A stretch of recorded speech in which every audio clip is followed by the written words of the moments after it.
성경에도 보면 그런 사람들이 등장합니다. 서기관, 바리새인, 율법사, 그런 분들입니다. 당시에 회개 침례를 베푸는 침례자 요한에게 나왔으나 요한은 그들이 열심만 내지 전혀 하나님의 의도와 뜻을 깨닫지 못하고, 다시 말하면 핵심을 잡지 못하고 살아가는 그들에게 그 위선적인 모습을 지적하고 책망합니다.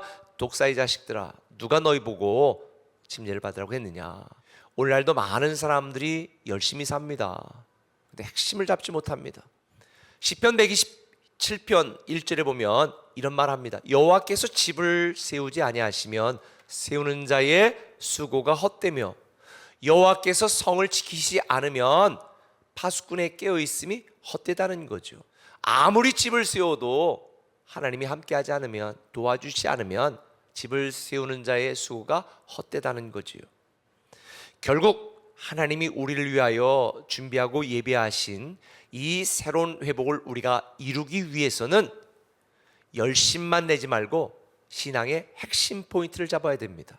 그렇다면 새로운 회복의 핵심 포인트가 뭘까? 첫 번째는 이겁니다. 예수님이 새로운 회복의 시작이다라는 것입니다.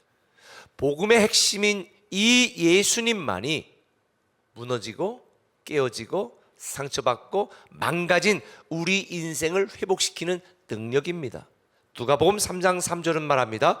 요한이 요단강 부근 각처에 와서 죄사함을 받을새 예수도 침례를 받으시고 기도하실 때에 하늘이 열리며,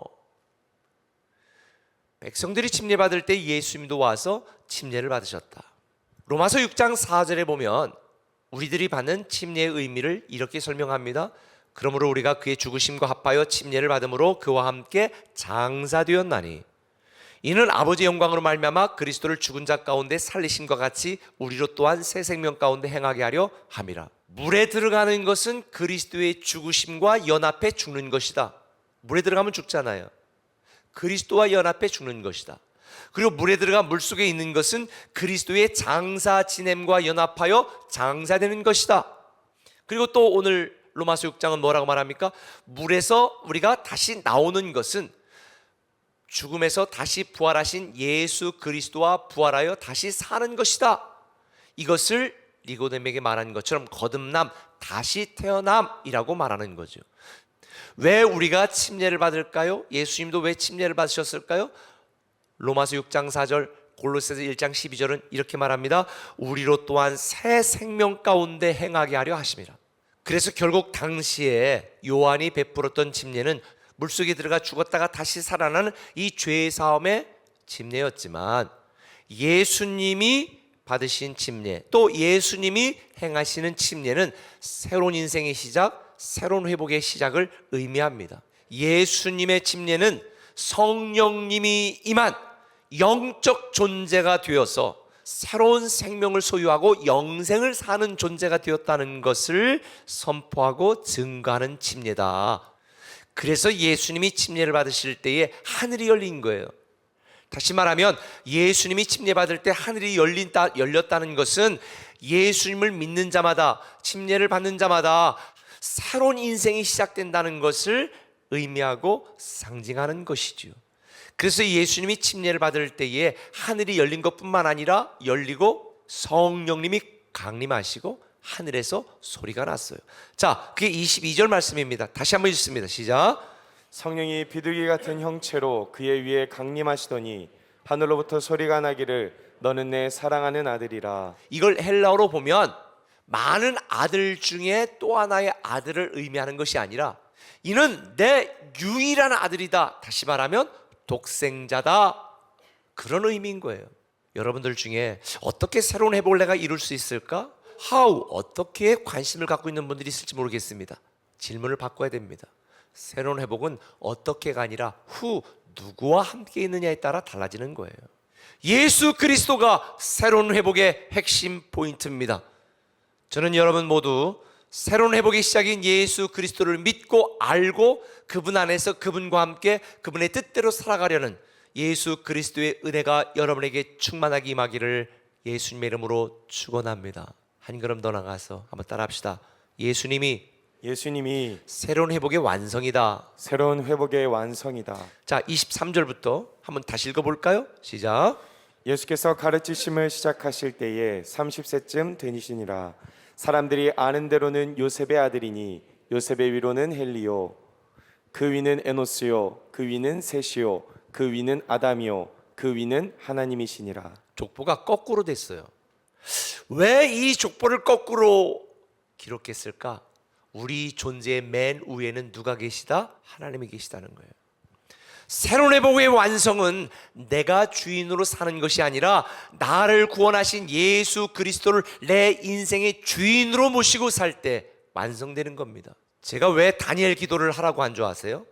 하루에 3번씩 알람을 해놓고 무릎 꿇고 기도할 때에 하나님이 내 위에 계시다는 것을 의식하라는 거예요. 내 위에는 누가 계시다?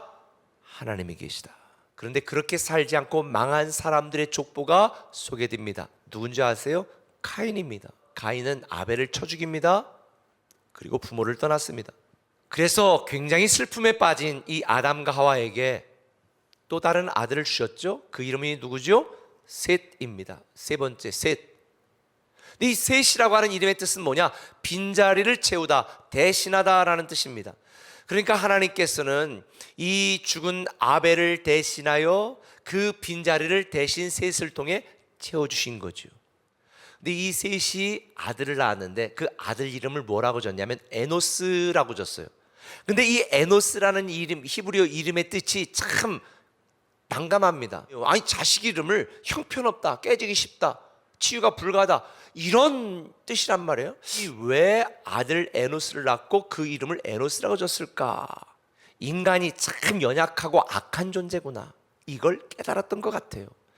제가 왜 이렇게 단언을 하냐면 창세기 4장 26절을 읽고 깨달았어요. 같이 읽어볼까요? 시작. 셋도 아들을 낳고 그의 이름을 에노스라 하였으며 그때의 사람들이 비로소 여호와의 이름을 불렀더라. 인간들 정말 형편없네. 인간들은 소용없네. 결국은 하나님만이 우리의 소망이구나. 하나님 없이 살아가는 사람들의 인생은 멸망한다는 거예요. 오늘날 많은 카인의 후예들이 자기 힘과 능력으로 자기가 주인 되어 살아가고 있습니다.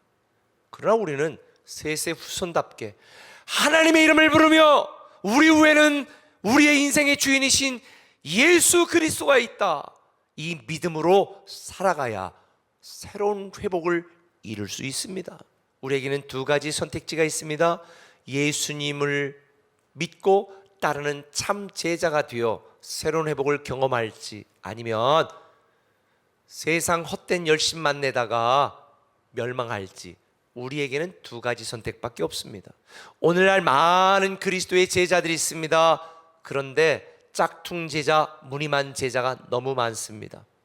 제자는요, 스승의 말대로 듣고 행하고 따라하는 자예요. 그래서 예수님은 요한복음 8장 31절에 뭐라고 말한 줄 아세요?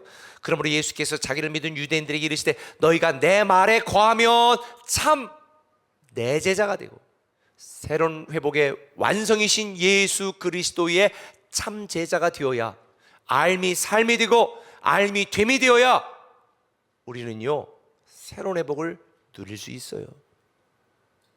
감사 노트, 감사를 쓰세요. 어떻게 살 것인가? 말씀 매일은 못하더라도 마음에 드는 성경 구절이라도 거기에 필사하세요.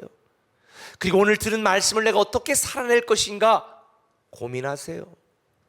말씀을 맺겠습니다. 우리 인생의 모든 결론이 예수 그리스도가 되게 하세요. 히브리서 3장 14절은 말합니다. 우리가 시작할 때 확신한 것을 끝까지 견고히 잡고 있으면 그리스도와 함께 참여한 자가 되리라. 그렇게 되기를 예수님의 이름으로 축원합니다.